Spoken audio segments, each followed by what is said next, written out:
and welcome to the first edition of Rob Carson's What in the World. This show is about talking about the day's events, what's going on, and maybe even having a laugh. This week hasn't been very funny. This week has been really tough.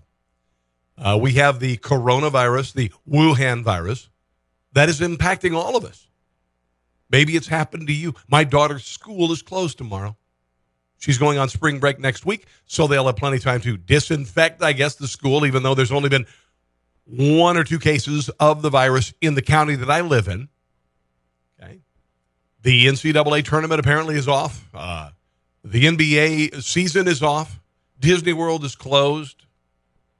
You know, these are strange times in which we live. But we're going to sort through it tonight and maybe do our very best to have a little bit of fun while also doing that. Have you changed the way you live?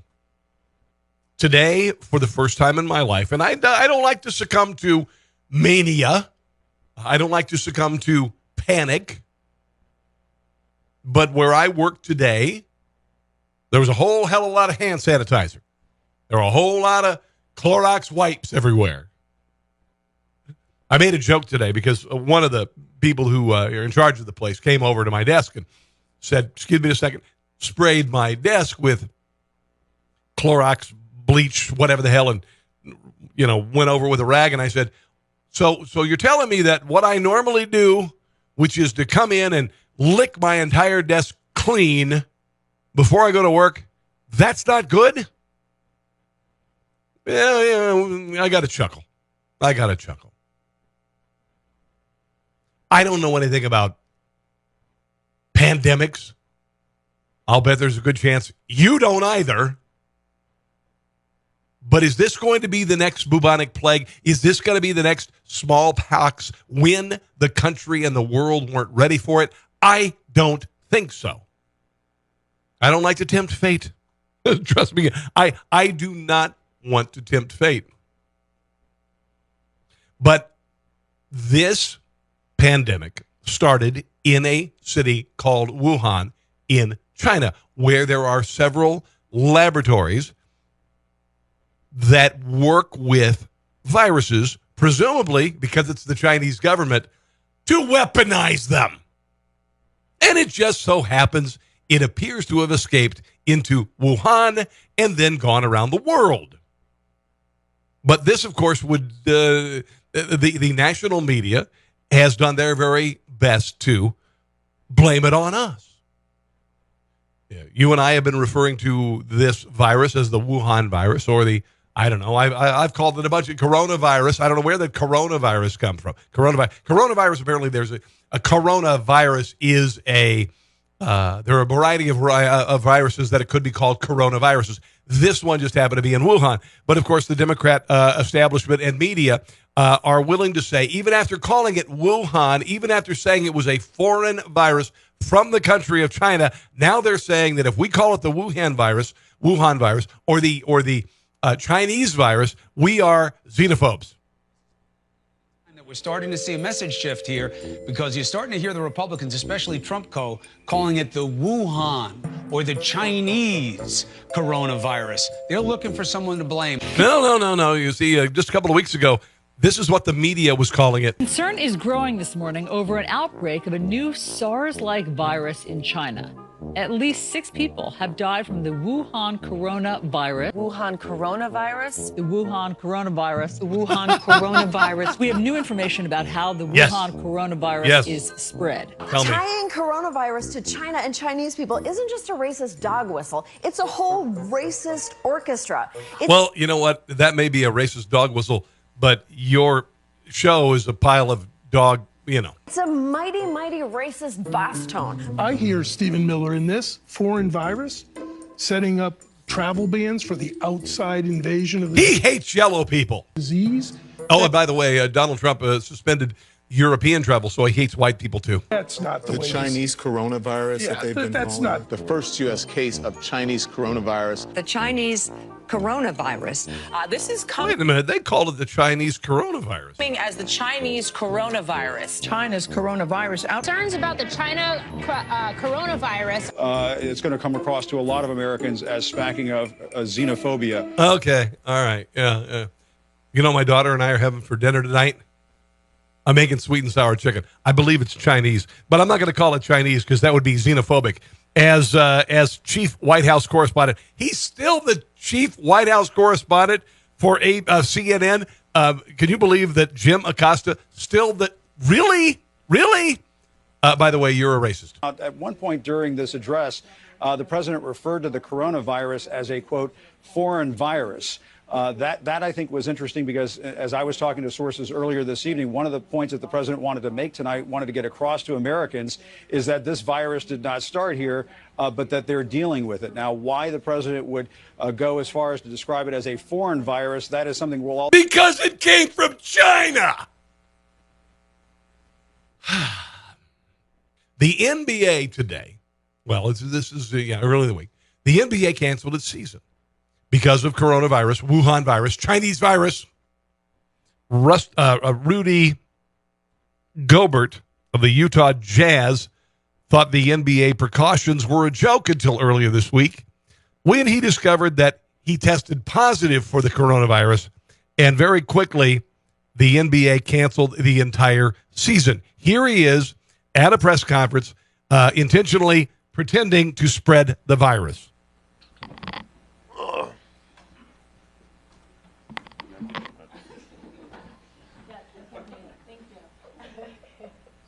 Okay, it's cute, it's funny, but honestly, you don't tempt fate like this, all right? I don't know anything about the virus. You don't know anything about the virus. But I am not going to screw with the virus. And I'm not going to say something that I just think it's bad form.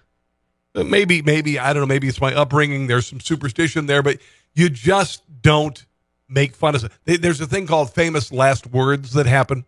Famous last words. And that kind of reminds me, I'm not seeing this guy as those are his last words, but wow. Really? You know, really, of all places, I guess, to be afraid of the coronavirus, Lapuri, did you realize that Wheel of Fortune tapings have been closed? Did you know that? Wheel of Fortune, among other things, Wheel of Fortune, also, Alex Trebek is ill. He's got stage 4 pancreatic cancer, and he can't be around people who are sick. And I understand why Jeopardy is going bye-bye. I absolutely understand why they don't want a studio audience there. Wendy Williams' show, if you ever watched that show, dear God, how desperate are you? Wendy Williams' show is also suspending studio audiences, and I think there's probably a good reason for that. Because personally, I wouldn't want to be exposed to a show that does this. I have never farted once on this show. As a matter of fact, I barely fart. You know why? Because gas gets released several different ways, and mine is belching because all I do is talk. Ooh. I don't think I want to be in that studio. So I'm like in the control. I'm like, guys, there's a hissing noise. Like, what is that? It's like, it sounds crazy. But Kate, the it's Wendy's butt, I guess. chemist, was that here. was on Kate the Chemist Day. Okay, John. Right, so They're really having a discussion about this. we were doing Whether she farts in the studio. I would not want to be in an elevator with her. an experiment out here with a tank. It's called air gas, and we didn't have the proper hose for it. So I'm doing Hot Topics the whole time, not realizing any of this chaos is going on. Right. So what this tank was supposed to do Hot Topics, dear Lord. is we were filling up a fish tank backstage, and we didn't have the proper hose.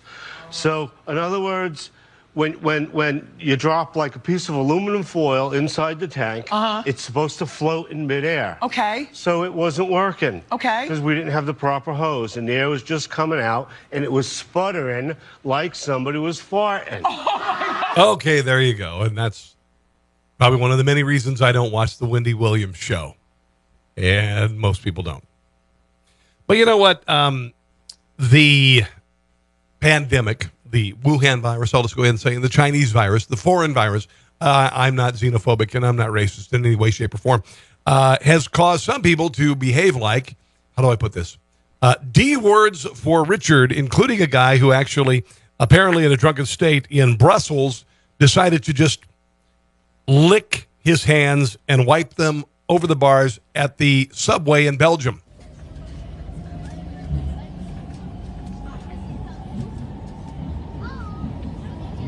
That's a good idea.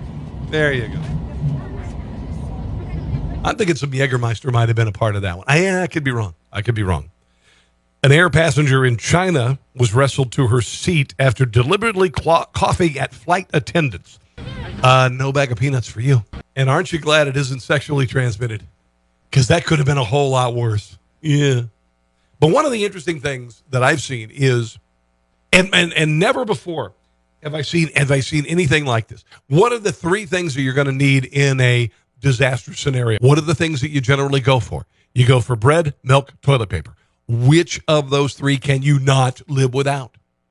Well, you can live without bread because, a lot of people are on the keto diet. Okay? You can live without milk because Captain Crunch is pretty darn good without milk. I mean, just put a bowl and just sit there and you can eat it. But toilet paper, ladies and gentlemen, that's a little bit different. And that's why we have a little bit of toilet paper madness going on at Costco's, among other stores around the country. Costco literally having to say, you can't have this many, you can literally do 2 packages of toilet paper and you're out of here. And when did toilet paper become such a big deal? Well, we had people started actually fighting over it.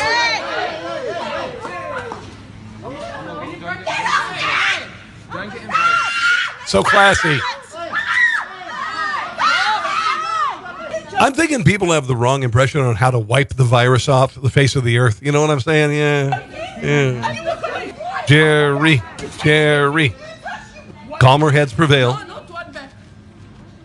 Calmer tails, I guess, possible. But it doesn't actually stop here. It also is happening in places like Australia. It's come to this.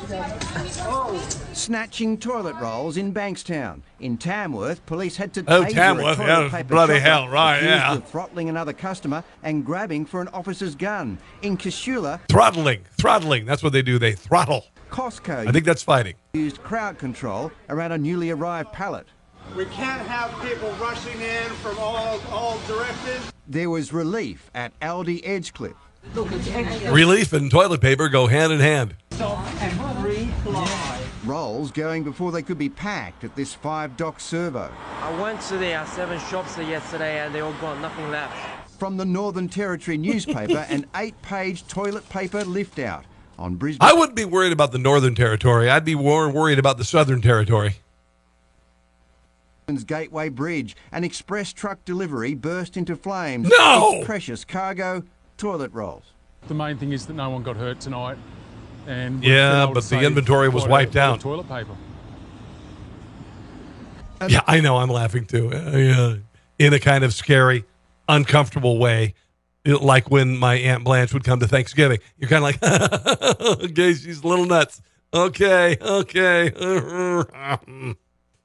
My wife literally just texted me and said, do we need toilet paper?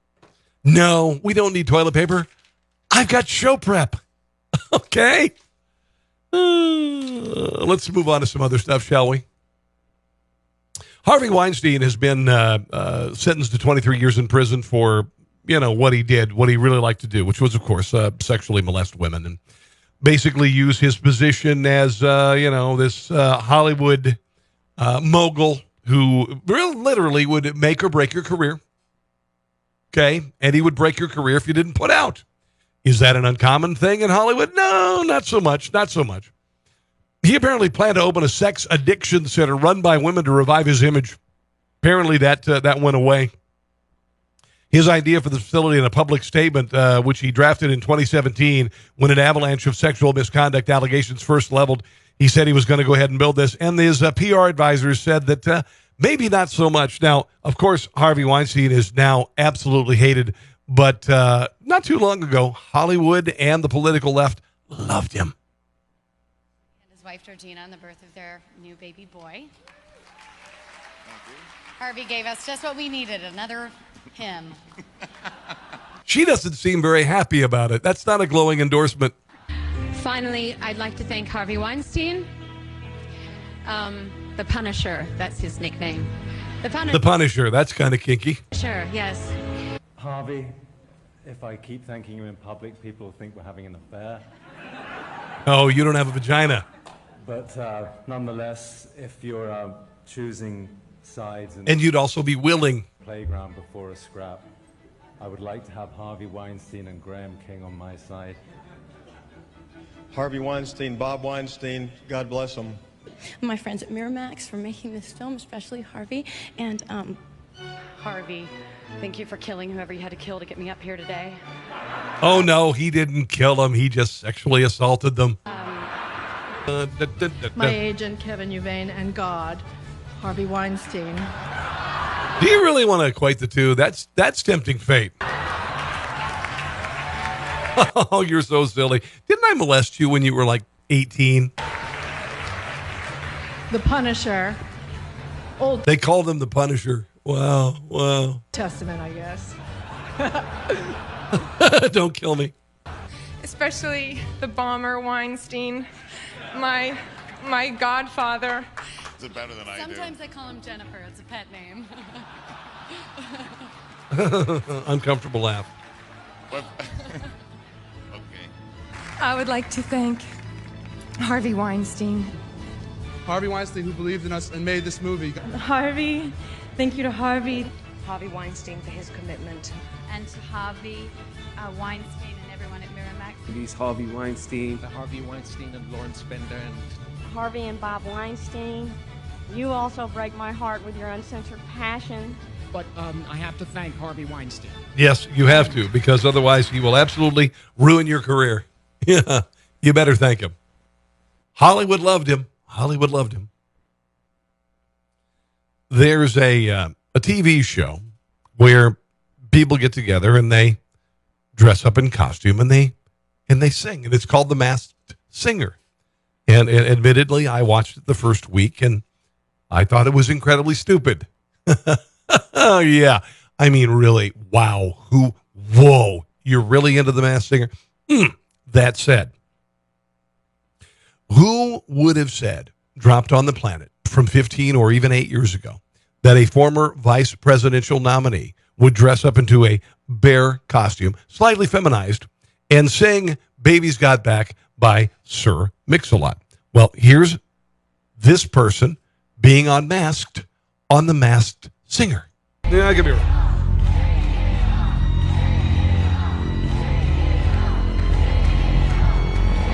And it is... Is that Tina Fey? She put it on that Glastonbury's Governor Sarah Palin. It's not Tina Fey. Holy snap. Wow. And she was rapping.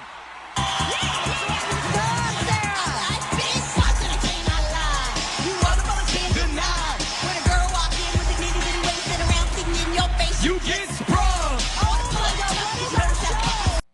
This is at a campaign appearance afterwards, walking to his van. Very reminiscent of Hillary Clinton passing out and being thrown into the van, looking very unsteady. This isn't funny.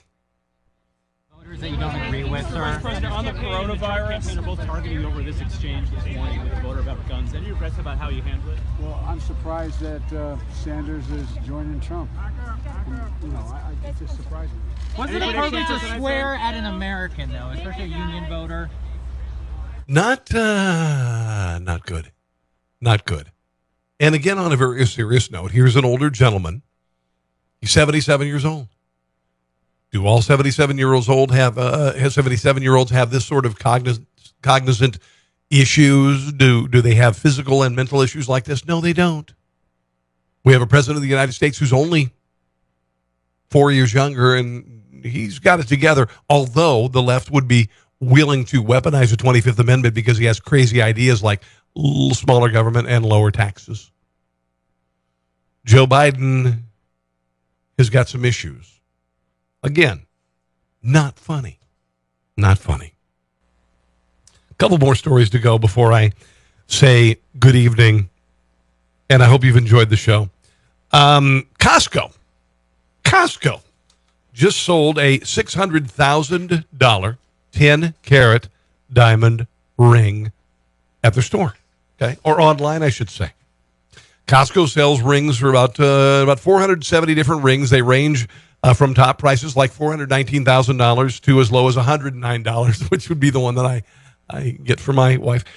And finally, so you're hanging out with grandma and you're thinking that grandma is 94 years old and grandma, it's her birthday and she is very grateful to be around and hey, it's grandma's big 94, and maybe, hey, we're 6 years away from the big one. Well, this 94-year-old, the woman's granddaughter, Pauline Kenner from Washington, D.C., posted this video on social media where basically grandma said, thanks for the happy birthdays, but I hope this is my last. Dear Grandma Kenner, happy birthday to you.